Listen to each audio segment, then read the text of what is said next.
It's a special edition of Conversations with Community Giants live at the Non-profit Staten Island Conference at the Hilton Garden Inn. Our fifth panel, entitled Building Strong Foundations for Inclusive Boards, is a discussion of the unique experiences and insights of three prominent Staten Islanders in the nonprofit community. The panelists will be Doreen Cugno, President and CEO of the St. George Theater, Assemblyman Charles Fall, and Dana Walker-Boyd, President of the Staten Island Community Alliance.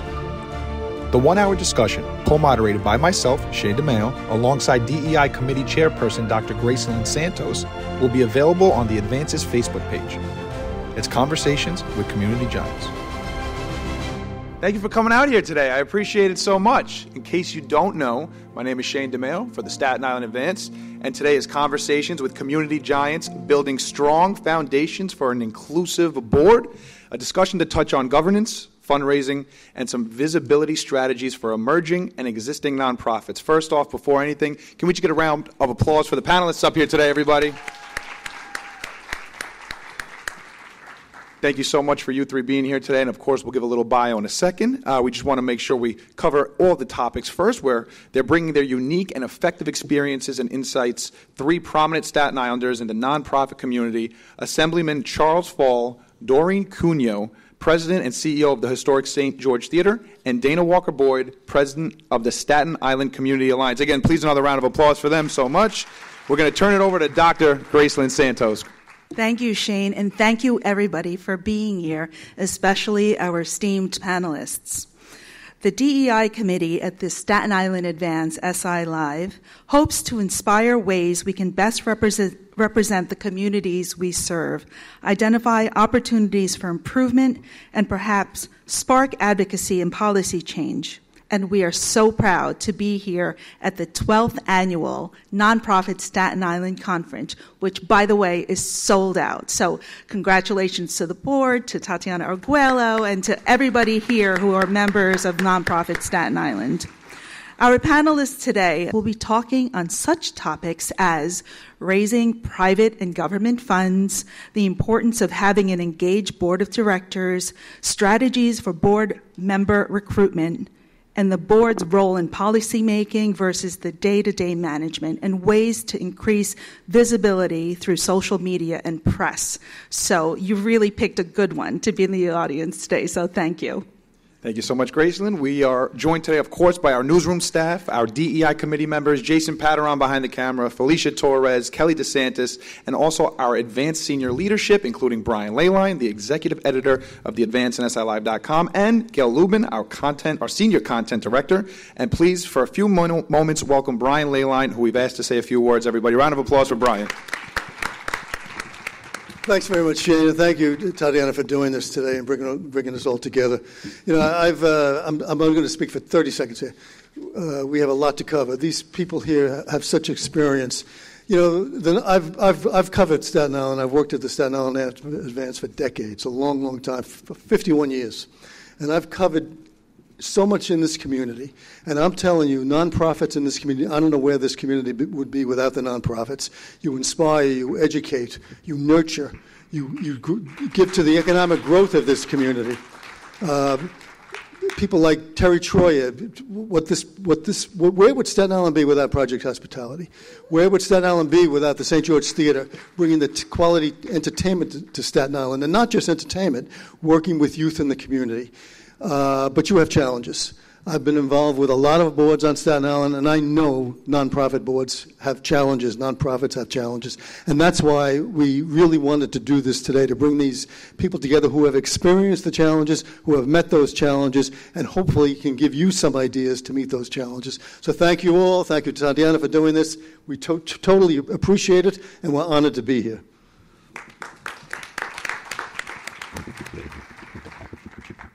We got three prominent speakers out here today. The first introduction is going to be Doreen Cugno. She's the president and the CEO of the St. George Theater Restoration, a nonprofit 501c organization dedicated to the restoration and the development as a cultural and performing arts center for Staten Island and all of New York City.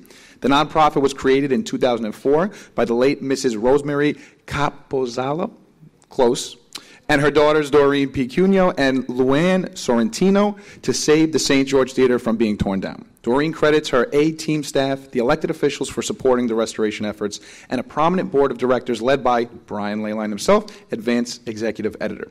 Since its inception in 2004, Cugno has was responsible for developing the mission, overseeing the day-to-day operations, including budgets, programming, development, fundraising, maintenance, and the multi-million-dollar capital restoration projects funded by the local, city, state, and the federal government. Doreen is most proud of the annual summer dance, theater, and literacy outreach program where 75 underprivileged children ages 9 to 18 are taught the world of dance and theater for free, going strong for the past 20 years. She is also the artistic director of the Christmas show, enjoyed by 10,000 patrons annually. That's a lot to say. Round of applause for Miss Cugno. Grace, make sure you have the right page, all right? Just make sure you have the right page. Yes. Next up, we have Assemblyman Charles Fall, who is the New York State Assembly Assistant Majority Leader, proudly representing New York's 61st Assembly District and covering the North Shore of Staten Island, Lower Manhattan, and parts of Brooklyn. Assemblyman Fall is the first Muslim and African-American Assembly member elected from Staten Island. And you can't miss him in the room. He's very tall. You know who he is. Coming from a working-class family of 6, his parents immigrated to Staten Island from Guinea, West Africa. Assemblyman Fall earned his bachelor's degree from Southwestern College in Kansas and received a Master of Public Administration with honors from Pace University. Fall's legislative priorities include expanding resources for teachers, parents, and students to resolve academic disparities, creating affordable housing options, ensuring that individuals and families have sufficient health coverage and access to vital services, improving transportation infrastructure, among many other community concerns on the North Shore. In 2014, Assemblymember Fall served as the Staten Island Borough Director and citywide Islamic liaison for the mayor of New York City, working to ensure universal pre-K and paid sick leave become realities. And how many of us benefited that? So thank you. As a chief of staff to the Staten Island Parks and Recreation Commissioner, his mission was to enhance local greenery, to encourage community recreation, and create safer neighborhoods. Please welcome Assemblymember Fall.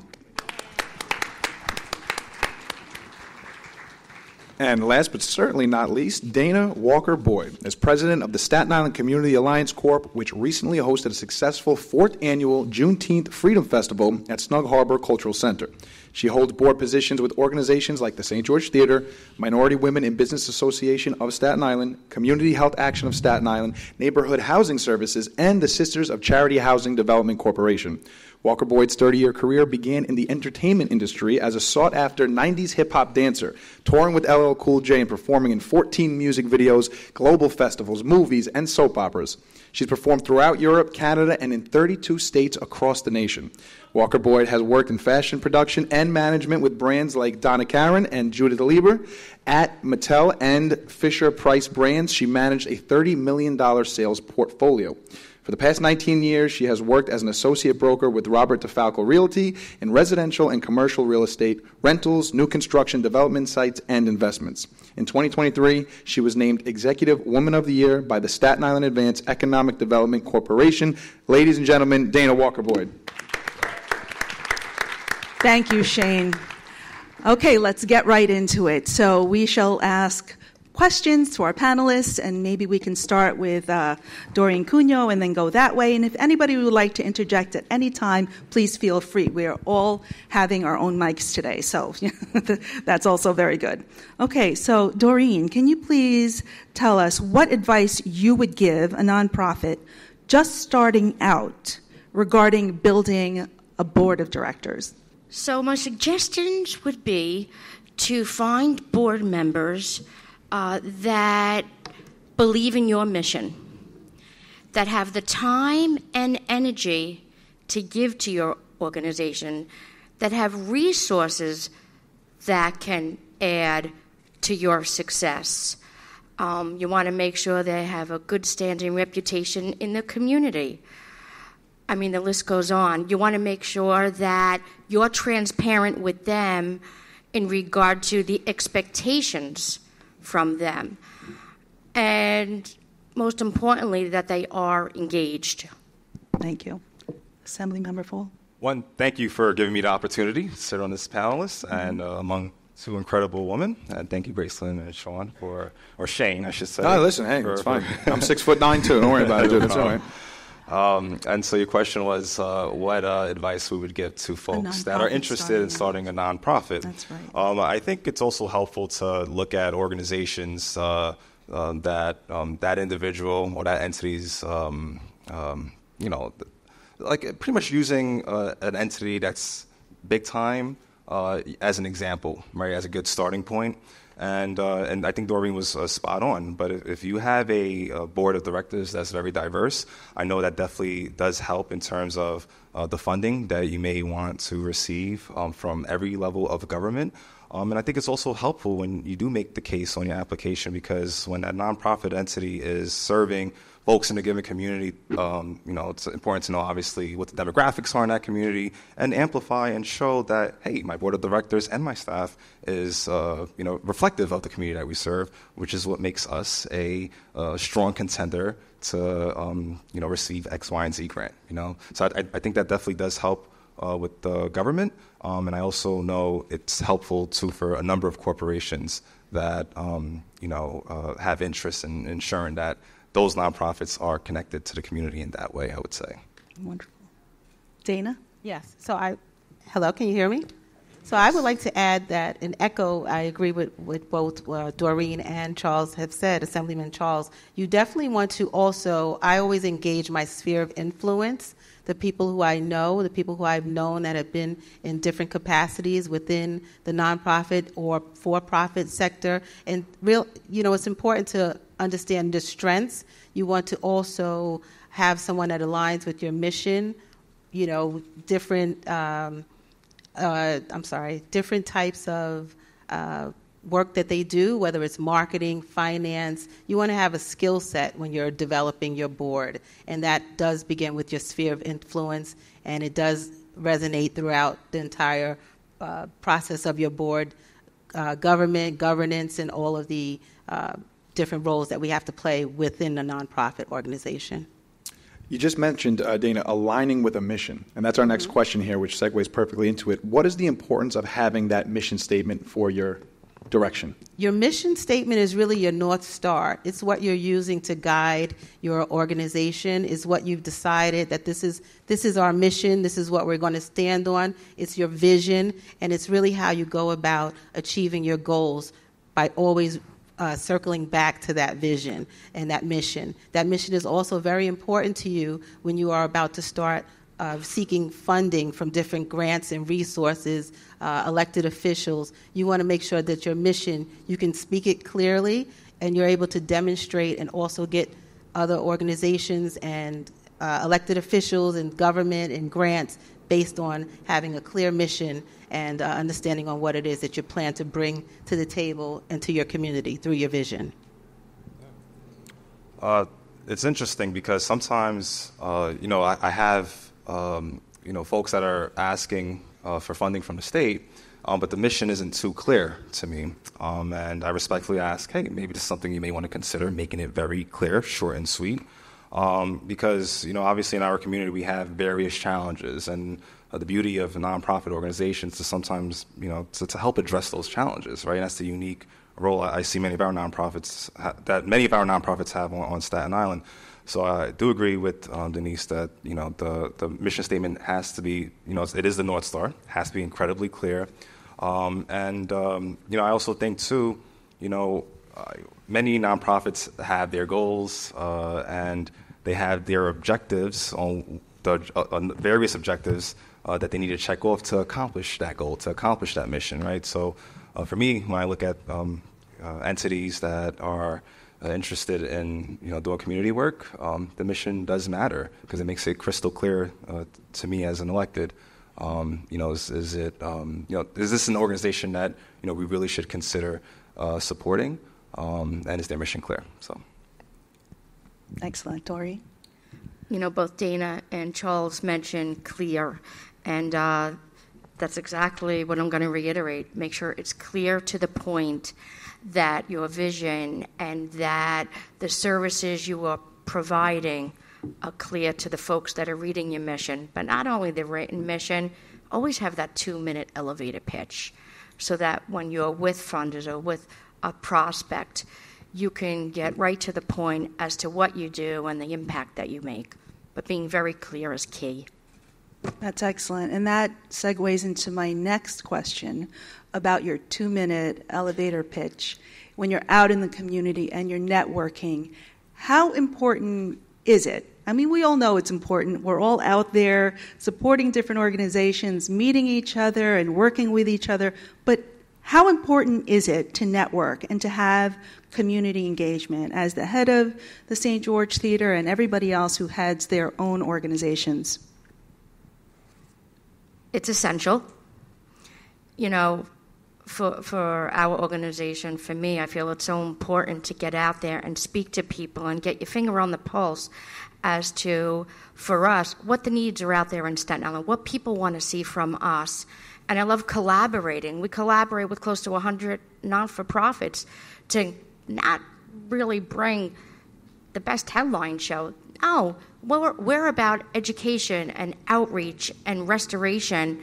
And I really think it's essential that you're out there networking and you're letting people know exactly what you do, the programs that you provide, and the help that you need, that you do need to fundraise and you do need support. So I feel it's important for us and even our board members as ambassadors that we get the word out there as what we do with the impact we make through our outreach and community programming. Thank you. Assemblymember Fall. Agree with everything Doreen said. You know, if I sometimes feel like networking could be the make or break if you don't have it in you. And if you don't have it in you, I think it's very important to partner with somebody that has that good networking trait. You know, oftentimes you may hear that it does, you know, take a village to raise a child, or it takes a successful team to have a successful entity. I think this is similar along those lines. You know, if you know you're someone that's not too personable, but you know you're very good with other things. I think it's very, very important to have somebody in your team that is very social, that could you know help that organization with its public relations. You know, how many private entities, hospitals, etc., has a whole public relations division, right?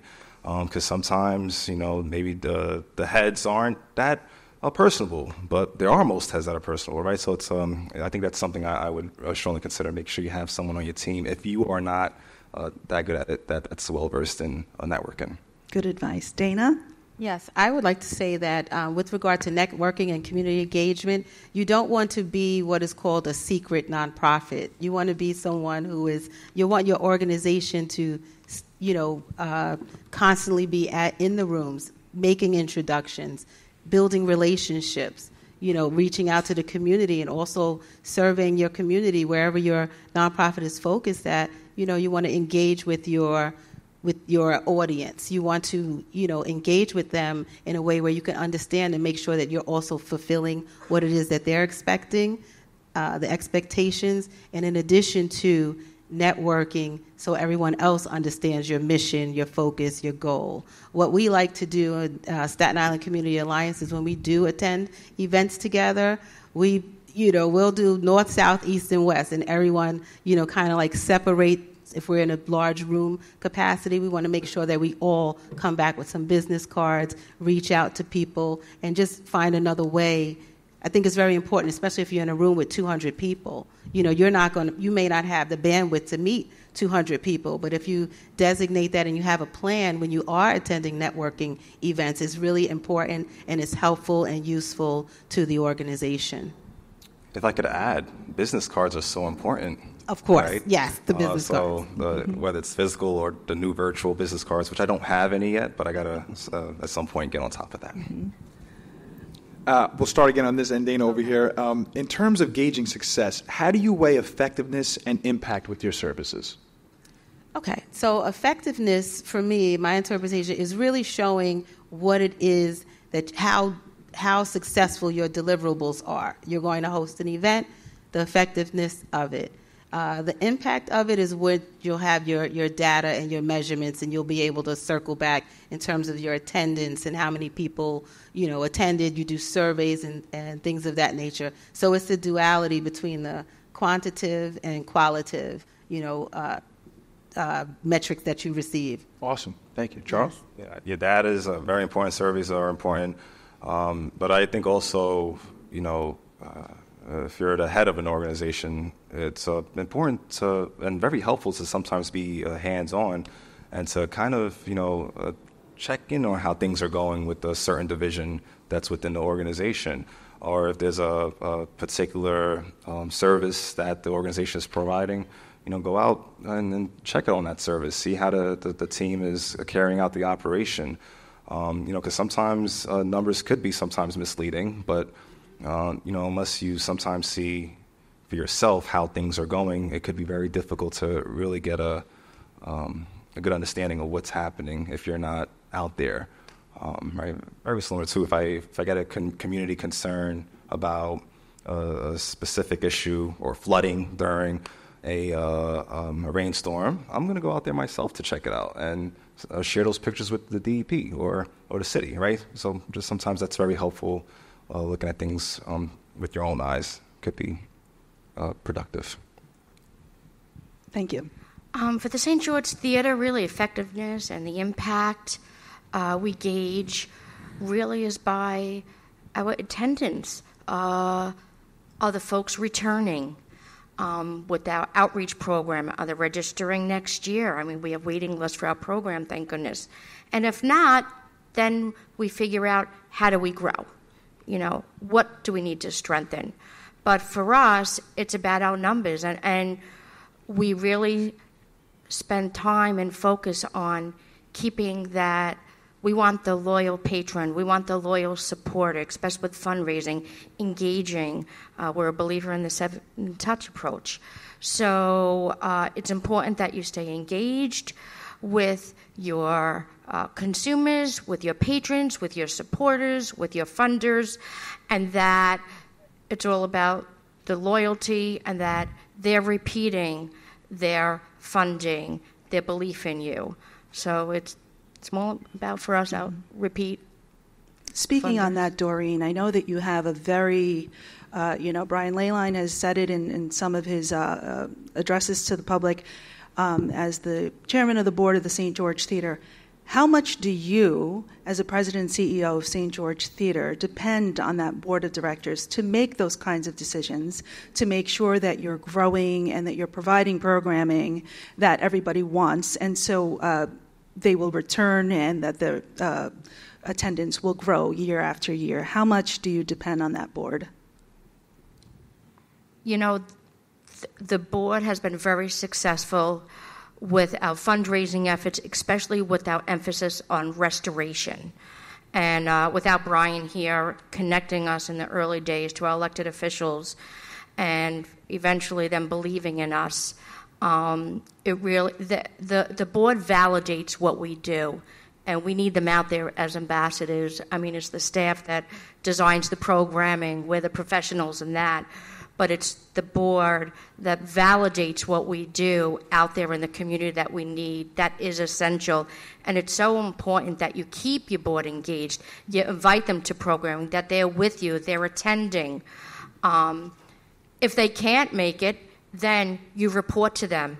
I have monthly reports to the president at our board meetings. If they can't be there for specific programming, I'm showing them a video on it.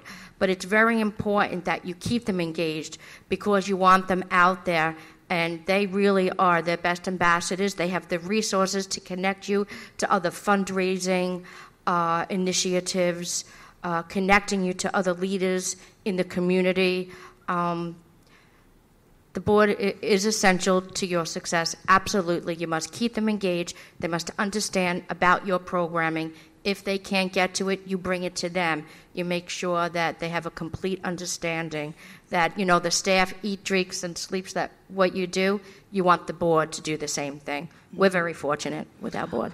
I'm going to skip over to Dana because of her wonderful organization, the Staten Island Non-profit Community Alliance. And if you could just describe that organization first and foremost, and then answer the same question about how important your board is in making the decisions that you do and the work that you carry out every year. Okay, thank you for that question. So the Staten Island Community Alliance is an organization that we're fairly new to the nonprofit sector in terms of being a designated for-profit, but the work started 4 years ago when we were a part of the first Juneteenth Freedom Festival. Our mission statement is to produce historical and cultural events for marginalized people of color, and Juneteenth was our first induction into that. Now, our board is extremly esteemed. I am so blessed to have such a very capable, effective, and well-seasoned board that supports our events. But we worked together the first year that we started and decided we were going to be a nonprofit. We worked with 42 Black-led nonprofit organizations, both nationally and locally. So it was from that culmination of having that support with all of these organizations, we were able to produce an event in our first Juneteenth that I know of on Staten Island. And I'm born and raised in Staten Island, so I have not seen many Juneteenth events. So this was the first one. It was dynamic. We were at the Snug Harbor Cultural Center, the 83-acre site. We collectively activated 9 spaces at Snug Harbor Cultural Center, and it was something that was the first time being done. And, it was a great success. We raised a decent amount of money to put this production on, and we've been successful ever since. And with regard to the board question, our board is very active in the community. They also sit on other boards. They are presidents, chairwomen, and directors of national organizations and campaigns. So we're able to utilize all of our skills when we do on our weekly, monthly board meetings. We continuously work from within to see how we can continue to develop our board and our organization so that we continue to move forward in our mission. I'll jump in and ask one over here for Charles. Charles, what advice, and I know we've danced around and already amazing nuggets have been dropped so far, but what advice specifically would you give nonprofit organizations or nonprofits regarding government allocations? You can hear me speak so well here. Government allocations and seeking funds. What specific advice would you give them? Make it very clear that you're looking for funding. You shouldn't assume that every elected official is aware of your organization. You should send out a formal letter introducing yourself, requesting a meeting. Anybody that has requested a meeting, I've always granted it. I'm in January will be my 7th year in office, and every year I try to give some new entities an opportunity, right, depending on what they're focused on, right, and if it's relevant to the issues that we're facing in our community. So I think that letter is very important, making sure folks are the elected official or the agency is well aware of the work that you're doing and of what your interests are. And I think that's a good place to start, at least from my perspective. Fantastic. Grayson, you have one over there? Doreen, this question is for you. I know I've read in the research and from serving on the board at the St. George Theater that when you and Mrs. Rosemary and Luann Sorrentino, your sister, first went into the St. George Theater, it was not the majestic venue that it is now. The best on Staten Island, if not New York City, if not in the country, in my opinion, and anybody who's been to the St. George Theater would agree. Mm-hmm. But what other obstacles from getting from point A to the beautiful point that you're in now, and your board and your staff and your volunteers, what obstacles have you faced that is on the tip of your tongue that you'd like to share, and how did you come to overcome those obstacles? So 21 years ago, the St. George Theater was a white elephant. Hyatt Street was a ghost town after 5 p.m. Very few people thought 3 ladies were going to save the St. George Theater. And there were obstacles, and we had to prove ourselves. And we're grateful for Brian Leyline befriending us early on, and him bringing on, helping us form a board, a strong board. But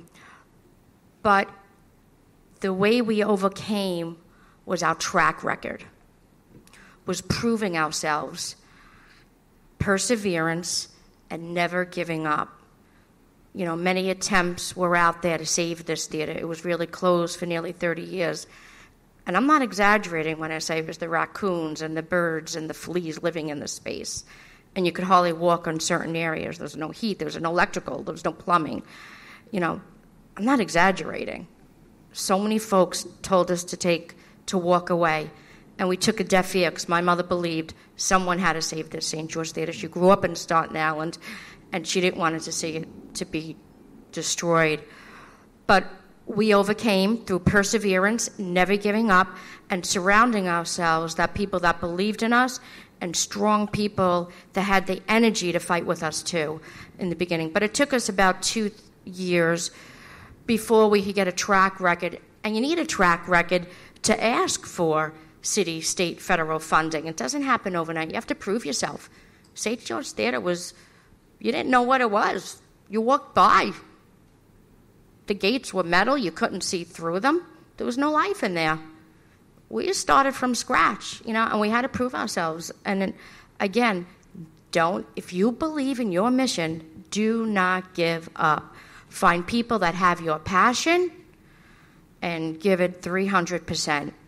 Thank you, Doreen. Assemblymember Fall, as being the first Muslim American elected on Staten Island, overcoming the obstacles, that come with that, and overcoming maybe advocating for organizations that you believe in. How do you get people to get on your side? That's a good question.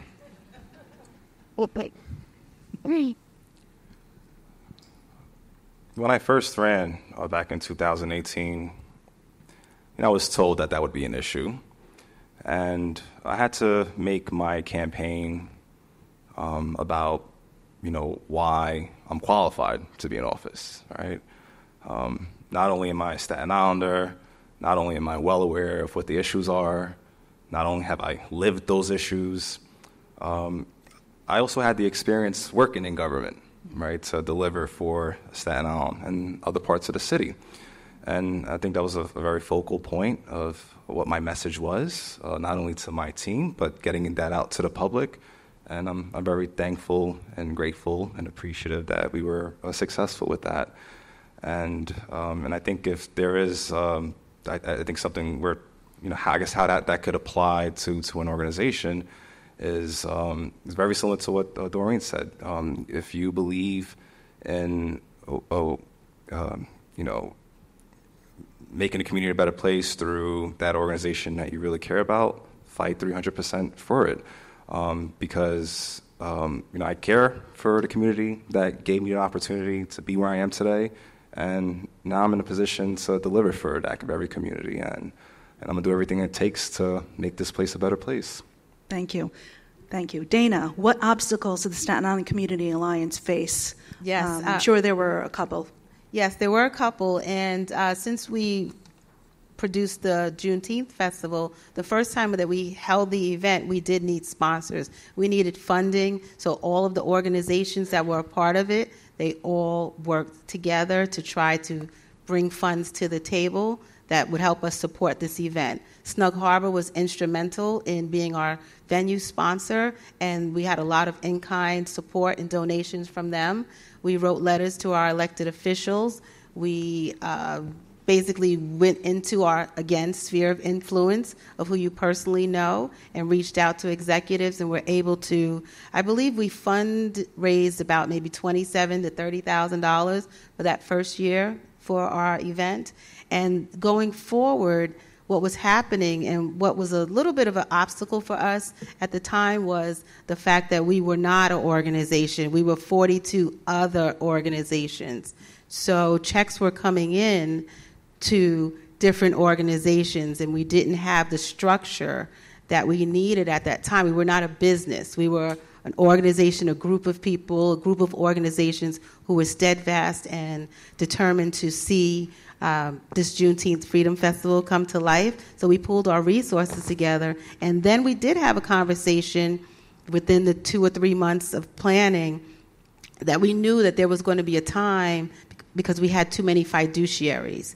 We're having checks written in different organizations because we had not been established. So that was a little bit of an Achilles heel for us, and just trying to get, all the checks were fine. We had them go through the different organizations, but it also could have been a little bit, every organization couldn't receive those dollars as well, and then also disperse them. So the idea after we reached the second year going into the third year was the idea to formally form Staten Island Community Alliance, and that was with some of the lead people from the beginning of that event in 2020. So we had to create an organization so that we could support all of the additional funding that has been coming for our events. Thank you. Thank you so much, Dana. I say this every time we hold one of these here. I'd love to hold you all hostage for another hour, but we got another 10, 15 minutes or so. We're going to go just a little over 1 o'clock maybe today, and we also want to turn it over soon to the audience if anyone has questions. So maybe 1 or 2 more questions, Graceland, we could squeeze in real quick. And I want to thank everyone for watching on our Facebook Live, of course. This is Conversations with Community Giants, building strong foundations for an inclusive board. So another few more minutes. Question, I'll start with you, Dana, on this end. How can social media campaigns authentically reflect an organization's value? Social media is definitely your best friend for any organization, basically for any business. That is, you want to not be secret. You don't want to be a secret board. I don't want to be a secret realtor. Everyone needs to know what it is that we're doing. And that social media is very important. You want to make sure that you engage, everyone that you touch, you want to make sure that you have their information as well. So you want to make sure you have newsletters, you want to have subscriptions. You want to keep your Facebook, LinkedIn, all of that, active. You want to actively demonstrate and show what your organization is doing, what they have planned, what's on the horizon. You want to send out surveys. You just want to be able to continuously engage them at so many different touch points. So social media is paramount to the success of any organization.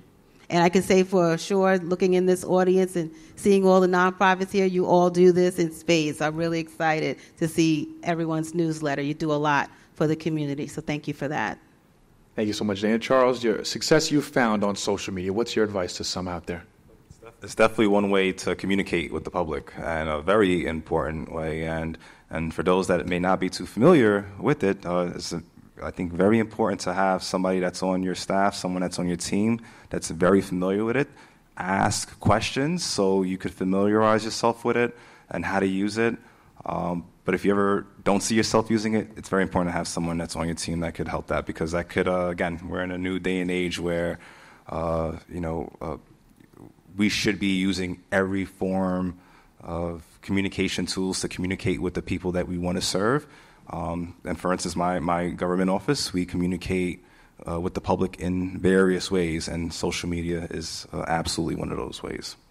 Doreen, we definitely see St. George Theater around a lot on social media. What's some of the best practices that you've implemented? Yeah, it's key to stay connected, and social media is the way to go. And also to keep up with the changes in social media and the new platforms that are out there. It's constantly changing, but you have to stay connected with your community, share the good news, share all the news, and social media is the way to go. It's the key to success, to stay connected. Okay. Maybe the last question, we'll see. It's a two-parter, and Doreen, I'd like to start with you. The first one, and I think I may know the answer, who has been the most influential person in your life? And then secondly, looking back, what advice would you give your 22-year-old self? A mentor in my life would be actually my mom.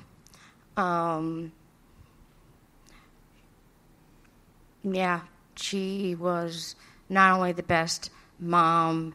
She was the best friend and educated me. I mean, I remember, she was strict with us. And I remember at 16, she would start, let's have a cup of tea. I was like, wow, I get to stay up till past 10 o'clock and have a cup of tea with my mom.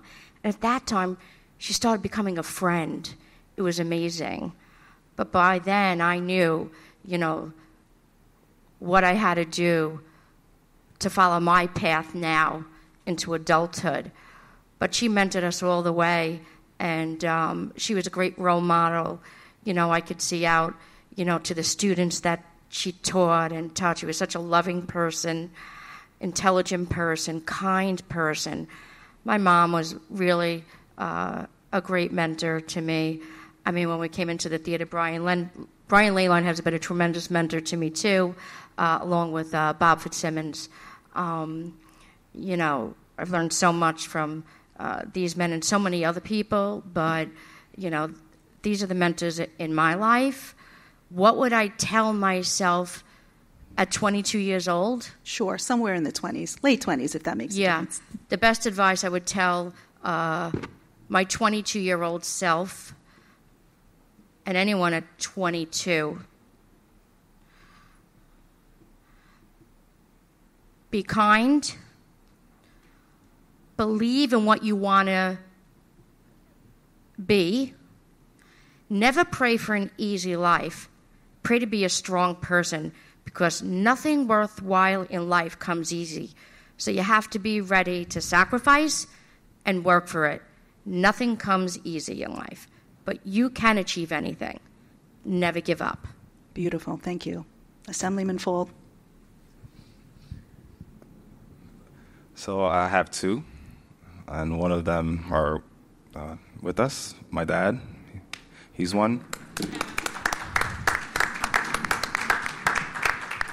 And my mother as well. She is preparing for a board meeting tonight, so she couldn't join us.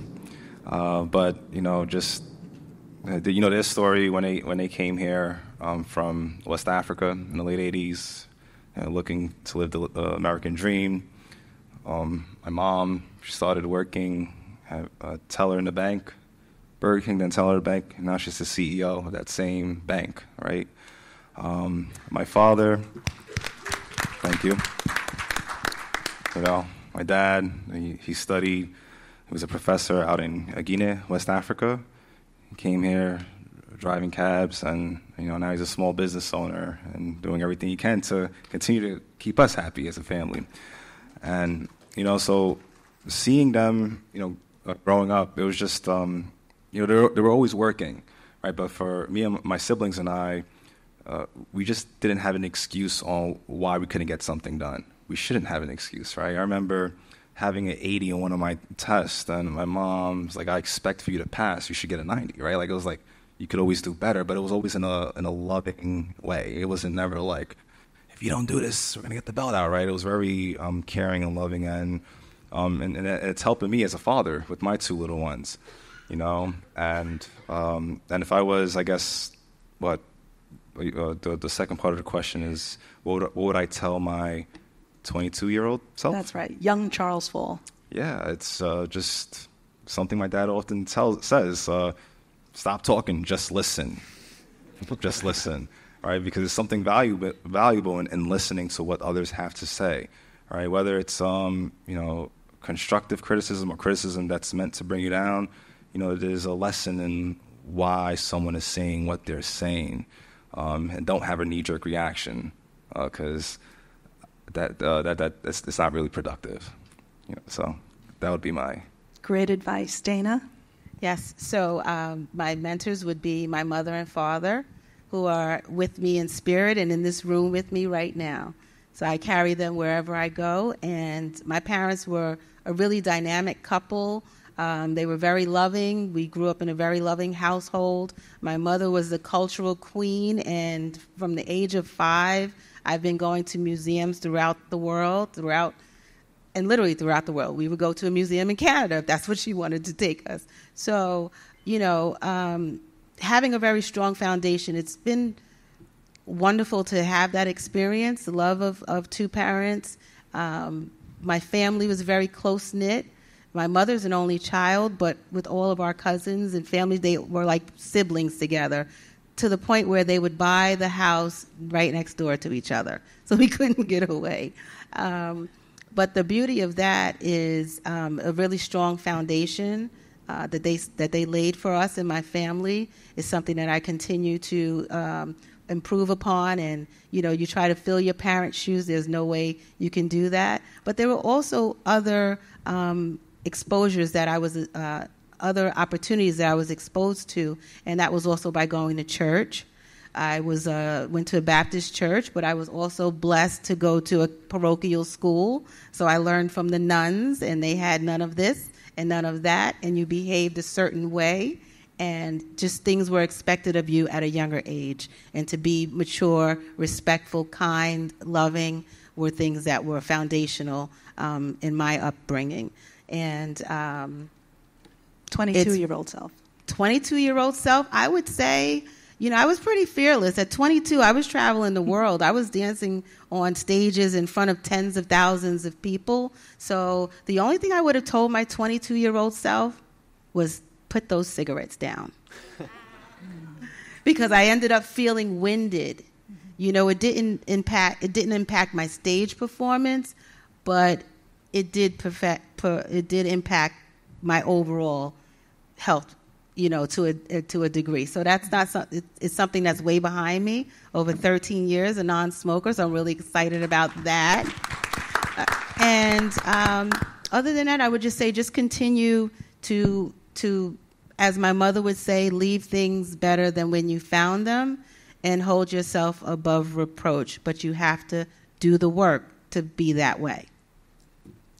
Thank you so much, Dana. We're pushed up against one, but we want to take a few minutes to get some crowd questions over here. First one coming from, who do we got over here, Grayson? You're calling them out. Brian? There we go. We got the mic right on the table. Brian. Brian Leyland has a question. Let me just say this. This is not a question. It comes from the chairman of the board of directors. And, Doreen has said an awful lot of nice things about me. And I'm very comfortable saying this because I truly believe she is one of the best executive directors in the city of New York. But a successful nonprofit, you need a successful, strong executive director, because a nonprofit will not succeed in this community without a strong, successful executive director. I can give you example after example after example. And when it comes to a board of directors has to understand that the board does not run the organization. The board sets policy. And nonprofits that are weak or fail is because the board thinks it can run that organization. For example, I'd like to tell Doreen that I would love to have Bruce Springsteen or Paul McCartney, but I can't do that. I tried. Because she knows what will make that place work. And the other thing is, when you do build a board, be very cognizant about the board members you choose or you seek out. Charles made the point.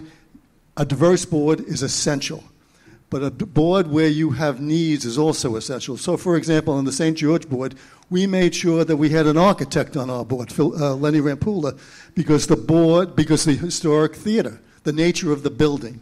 We made sure we had an attorney on the board, because obviously you need an attorney. We have a pro bono attorney, but we have attorneys that attend every single board meeting that gives advice along the way. So look at your needs and see what you need on that board of directors. And the last thing I think everybody up here said is relationships. Have an executive director, a chairman of the board members who can form relationships in the community. The board doesn't have to go out and ask for money, but they have to establish a relationship between a marketing person like Dana, who does a fabulous job, and Dana's another example on our board because she knows marketing. So that is, building the board is essential, but I cannot stress enough the importance of a strong executive director. And if you are an executive director and you feel that you need to be a stronger one, I'm sure there are ways out there. There are courses you can take. There are people you can talk to. And I would strongly advise you to talk to these three people. Get Dana, get Doreen on the side and say, how can I be a better executive director? Thank you. Thank you. Thank you. And I think I saw Gail Lubin, our senior content director. I think I saw your hand up. Did you have a comment or a question? You've all talked a lot about things that should be done to be successful. Is there any one thing that should never be done, that one piece of advice, I tried this, do not do this, or the one thing that maybe would kill the opportunity for government funding? Doreen, do you want to start that off? Okay. Every day is a learning day. I believe the folks that are running the organization, they have to be professional in that field, and they have to be constantly keeping up with their game. Never think you know everything. Every day you could learn something. I would say keep that in mind. Yeah, you might be an expert. You might be really, really good at what you do. But every day is a learning day for me. I want to learn something new every single day. I'm trying to keep up with fundraising world, the entertainment industry, the restoration efforts. Every day is a learning day for me. Never think you know it all. I think that's the best advice I could give. Thank you. We're human. Humans make mistakes, and same with organizations. There are human errors. And if you are an organization that made a mistake in the past, I'm open. I'm not closed off to it. I don't have that mindset, you screwed up, you're done, right? It's only very few circumstances where that would happen, of course, right? But so it's just, acknowledging that people make mistakes, and as a person in office and leadership, I do take that into account. Okay, they made an error here, but can they get the work done? That's the question mark, right? And that's the question we would have to answer. Perfect. Thank you. And Dana, last comment. Yeah, I would say a few things is also really keeping the confidence within and keeping confidentiality within your organizations as well. Small talk travels fast.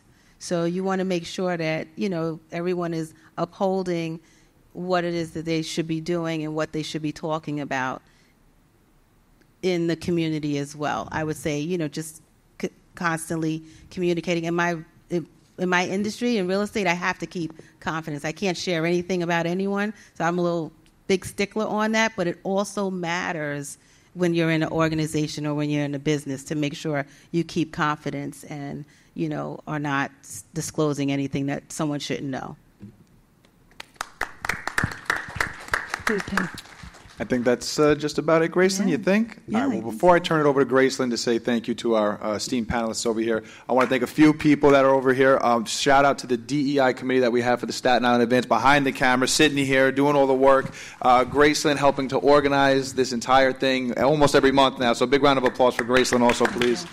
Thank you. Our senior leadership here, of course, Brian and Gail, thank you so much for coming here as well, as usual, for all these things. And everyone in the audience, please give yourselves a round of applause.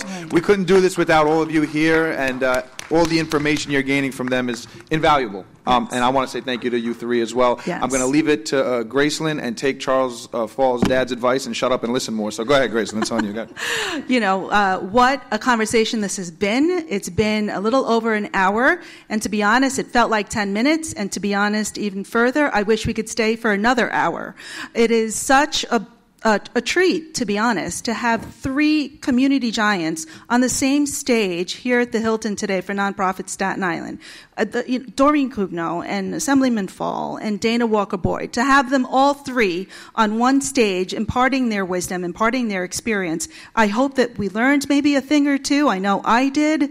And I hope that you have the great rest of the day. And we, the Staten Island Advance SI Live, are very indebted to the three of you for taking time out of your busy schedules to share your experiences, and thank you all for coming, and thank you to Brian Leland, our executive editor, and to everyone involved for making this possible. And Shane, I know I say it all the time. Yes. They tune in for you, honestly, but they stay for the content. So great job to you and to the DEI committee. Thank you. All right, everyone, that's a wrap. Thank you so much, everyone, for being here today. Appreciate it. Thank you.